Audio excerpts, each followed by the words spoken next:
श्री स्वामी समर्थ. नमस्कार मित्रांनो. पितृपक्षात कुत्र्याला खाऊ घाला ही छोटीशी गोष्ट तुमची 7 जन्मांची गरिबी संपवेल. तुम्हाला इतके पैसे मिळतील की तुम्ही ते सांभाळू शकणार नाही. अनेक जन्मांचा पितृदोष संपेल. ज्या गोष्टींची तुम्ही वर्षानुवर्षे आस धरत होता ती तुमची होईल. मित्रांनो, जर आपले पूर्वज आपल्यावर रागावले असतील किंवा कुटुंबात पितृदोष असेल तर एखाद्या व्यक्तीचे जीवन जगताना नरक बनते. व्यक्ती कर्जाने त्रस्त असते. जो आजारांनी त्रस्त असतो त्याचे मन नेहमीच जड असते. तो रात्री झोपू शकत नाही. कुटुंबात भांडणे होतात. पती पत्नींचे संबंध तुटतात. लग्न होत नाही, मुलं होत नाही. कुटुंबाची वंशावळ प्रगती करत नाही. कुटुंबात विचित्र वाईट शक्ती राहू लागतात. तांत्रिक, आत्मे, भूत आणि पिशाच यांचा धोका असतो. घरात लोक मरतात. अनेकदा अपघातांचा धोका वाढतो. म्हणूनच असे म्हटले जाते की पूर्वजांना प्रसन्न करणे खूप महत्त्वाचे आहे. आणि या पितृपक्षात तुमच्याकडे एक सुवर्णसंधी आहे. कारण या पितृपक्षात एक विशेष महासंयोग केला जात आहे. आणि अशा परिस्थितीत जर तुम्ही कुत्र्याला एक छोटीशी गोष्ट खाऊ घातली तर तुमचे पूर्वज तुमच्यावर कितीही रागावले किंवा अनेक जन्मांचा पितृदोष असला तरी सर्व काही निघून जाईल. तुमचे पूर्वज तुमच्यावर प्रसन्न होतील. मग तुमचे लग्न होत नसले तरी तुमच्या पूर्वजांच्या कृपेने तुमचे लग्न होईल. जर तुम्हाला मुले नसतील तर तुम्हाला मुले होतील. जर तुम्हाला कोणाचे प्रेम मिळवायचे असेल तर तुम्हाला त्याचे प्रेम मिळेल. तुम्हाला हवे असलेले लग्न मिळेल. व्यवसायात आणि नोकरीत तुम्हाला सर्वत्र प्रगती मिळेल. पैसा इतक्या वेगाने येईल की तुम्ही ते सांभाळू शकणार नाही. या पितृपक्षात तुम्हाला फक्त कुत्र्याला एक छोटीशी वस्तू खायला द्यावी लागेल. असे म्हटले जाते की जर पितृदेवतांचा आशीर्वाद आपल्यावर असेल तर कधीही संपत्तीची कमतरता भासत नाही. तसेच कुटुंबात नेहमीच आनंद असतो. पण जर तीच पितृदेवता आपल्यावर रागावली असेल, जर आपल्यावर तीव्र पितृदोष असेल तर आपले प्रत्येक काम पूर्ण होण्यापूर्वीच बिघडते. आपण लाखो कोटींचे कर्ज बुडवतो. एखादी व्यक्ती घरोघरी फिरते. कुटुंबात भांडणे होतात. कुटुंब विखुरले जाते. मानसिक बिघाडामुळे व्यक्ती हळूहळू वेडी होते. ते कुटुंब, ते कुळ कधीच विकसित होत नाही. लग्न होत नाही, मुले होत नाहीत. मुलगे मार्गभ्रष्ट होऊ लागतात. म्हणून नेहमी तुमच्या पूर्वजांना तर्पण अर्पण करत राहा. पितृपक्षात विशेष उपाय करत राहा. जेणेकरून पूर्वज नेहमीच त्यांचे आशीर्वाद वर्षाव करतील. ते तुमच्यावर कधीही रागावणार नाहीत. आणि आज या व्हिडिओमध्ये मी तुम्हाला असा एक उत्तम उपाय सांगणार आहे की जर तुम्ही ते केले, म्हणजे जर तुम्ही कुत्र्याला एक छोटीशी गोष्ट खाऊ घातली तर तुमच्या जन्मातील गरिबी दूर होईल. कुटुंबातील सर्व समस्या दूर होतील. तुम्ही ज्या वस्तूंवर हात ठेवाल ती सोन्यात बदलेल.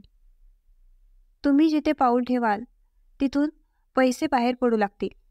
आई लक्ष्मी देखील तुमच्यावर प्रसन्न होईल आणि कुबेर देव देखील तुमच्यावर प्रसन्न होतील. पितृपक्षात तुम्हाला फक्त एक छोटीशी गोष्ट कुत्र्याला खाऊ घालायची आहे.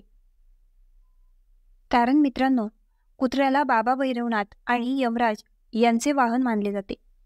मित्रांनो, आपल्या शास्त्रांमध्ये कुत्र्याचे वर्णन केले आहे की जर तुम्हाला पितृपक्षात तुमच्या पूर्वजांना संतुष्ट करायचे असेल, जर तुम्हाला त्यांना संतुष्ट करायचे असेल तर जर तुम्ही कुत्र्याला एखादी विशेष गोष्ट खाऊ घातली तर ती गोष्ट थेट तुमच्या पूर्वजांपर्यंत पोहोचते. पूर्वज देखील प्रसन्न होतात. असे मानले जाते की जेव्हा आपण कुत्र्याला खायला घालतो तेव्हा ते आपल्या पूर्वजांप्रती आणि मृत्यूदूतांप्रती असलेल्या आपल्या भक्तीला थेट संदेश देते. म्हणून पितृपक्षात कुत्र्याला खाऊ घालणे आणि विशेष उपाय करणे हे पुण्य आहे. मित्रांनो, तुमच्यापैकी अनेकांना संपत्तीशी संबंधित अनेक समस्या असतात. मला माहिती आहे मित्रांनो, दिवस रात्र तुम्ही पैशांच्या कमतरतेशी झुंजत असता. तुम्ही सकाळपासून संध्याकाळपर्यंत पैसे कमवण्यासाठी खूप कष्ट करता, पण हातात काहीच येत नाही. काही रुपये येतात तेही इकडे तिकडे जातात. कधीकधी तुम्हाला कर्ज द्यावे लागते. कधीकधी घरातील खर्च खूप वाढतो. पैसे उरत नाहीत आणि त्याशिवाय तुम्हाला कर्ज द्यावे लागते. मित्रांनो, तुमची ही स्वप्ने आहेत की तुम्हीही इतर लोकांप्रमाणे, नातेवाईकांप्रमाणे, शेजाऱ्यांप्रमाणे तुमची स्वप्ने पूर्ण करावी. तुमच्या मुलांची स्वप्ने पूर्ण करा. पण काय होत आहे? तुमच्या आयुष्यात सगळं काही उलटं चाललं आहे. तुम्ही आधी जे काही मिळवत होतं तेही संपलं आहे. तुम्ही पुढे जाऊ शकत नाही. तुमचे शेजारी, तुमचे नातेवाईक दिवसेंदिवस नवीन वस्तू खरेदी करत आहेत. काही नवीन घर बांधत आहेत. काही नवीन गाड्या खरेदी करत आहेत. काही त्यांच्या मुलांना मोठ्या शाळांमध्ये शिक्षण देत आहेत. तर काही त्यांच्या मुलांना नवीन वाहने मिळवून देत आहेत. पण मित्रांनो, तुम्ही जिथे होता तिथून मागे जात आहात. तुमच्याकडे जे काही होतं तेही संपलं आहे. हे का घडतं आहे? देव तुमच्याशी असं का करत आहे? तुम्ही नेहमी देवाला दोष देता. तुमच्या नशिबाला दोष देता. तुमच्या नशिबाला दोष देता, पण ते थांबवा. कारण मित्रांनो, कोणालाही दोष देऊ नका. जर तुमच्यात काही दोष असेल तर तो तुमच्या पूर्वजांचा आहे. हो, जर तुम्हाला रात्री झोप येत नसेल तर रात्री तुमचे मन जड राहते. इतर नकारात्मक विचार येतात. तुम्हाला स्वप्नात तुमचे मृत नातेवाईक दिसतात. किंवा कधीकधी घरात काही अनुचित घटना घडतात. जसे की मुलांना दुखापत होणे, घराला आग लागणे किंवा घरातून साप बाहेर येणे. तर हे सर्व आपले पूर्वज आपल्यावर रागावलेले असल्याचे लक्षण आहे.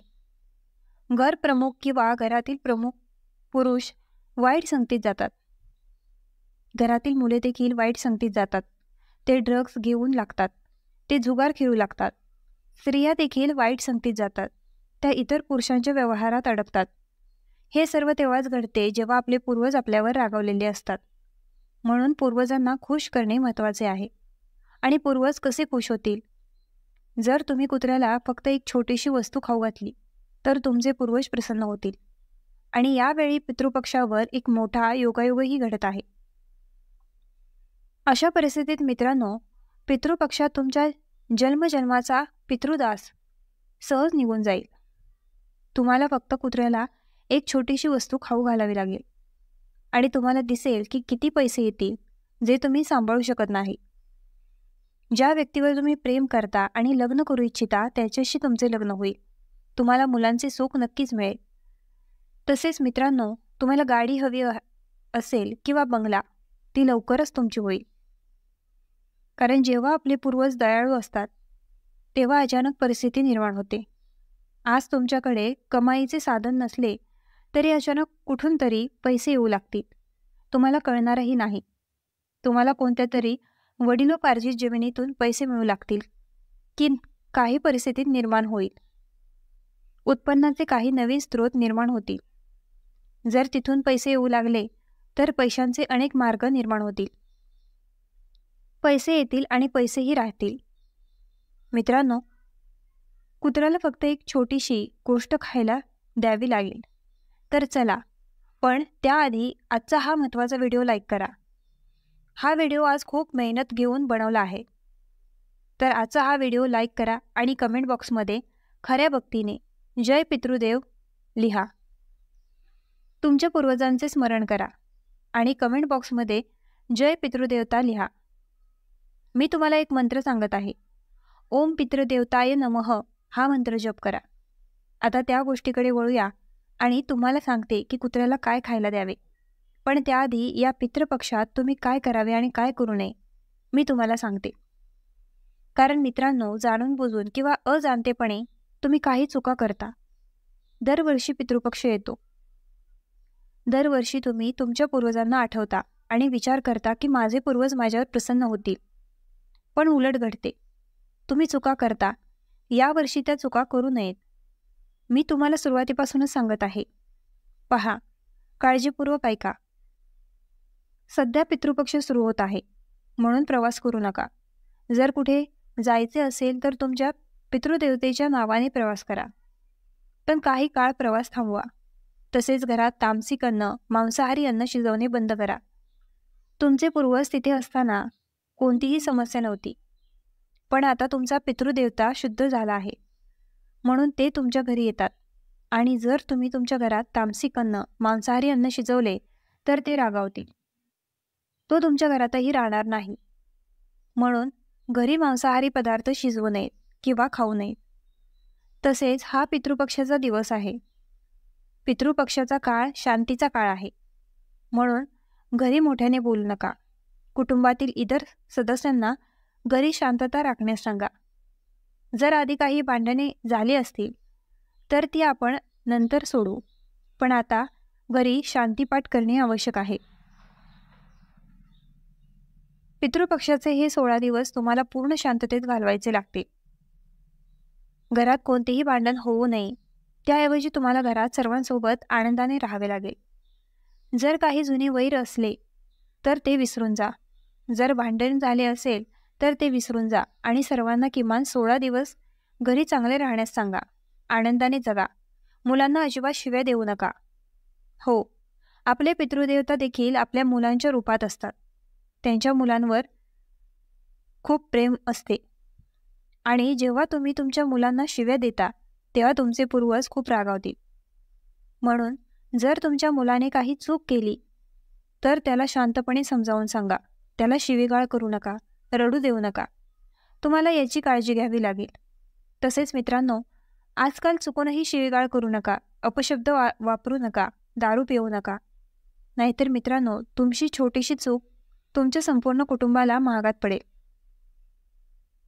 मित्रांनो, तुम्हाला वाटते की माझा पितृदेवता माझ्यावर प्रसन्न होईल आणि माझ्या आयुष्यात माझी प्रगती करेल. पण जर तुम्ही काही चुका केल्या तर हे सर्व कसे होईल?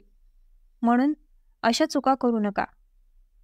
तसेच जर तुमच्या घराबाहेर कुत्रा आला किंवा कुत्रा रडला तर, हो, जर तुमच्या घराबाहेर कुत्रा रडत असेल किंवा घराबाहेर उभा असेल किंवा गाय तुमच्या घराच्या दाराशी आली असेल किंवा कोणताही वन्यप्राणी असेल तर तुम्ही त्याला इजा करू नये. तुम्ही त्याला अजिबात मारू नये किंवा कोणत्याही प्राण्याला वाईट बोलू नये. हे लक्षात ठेवा, कारण आपले पूर्वज देखील प्राण्यांच्या रूपात आपल्याला भेटायला येऊ शकतात.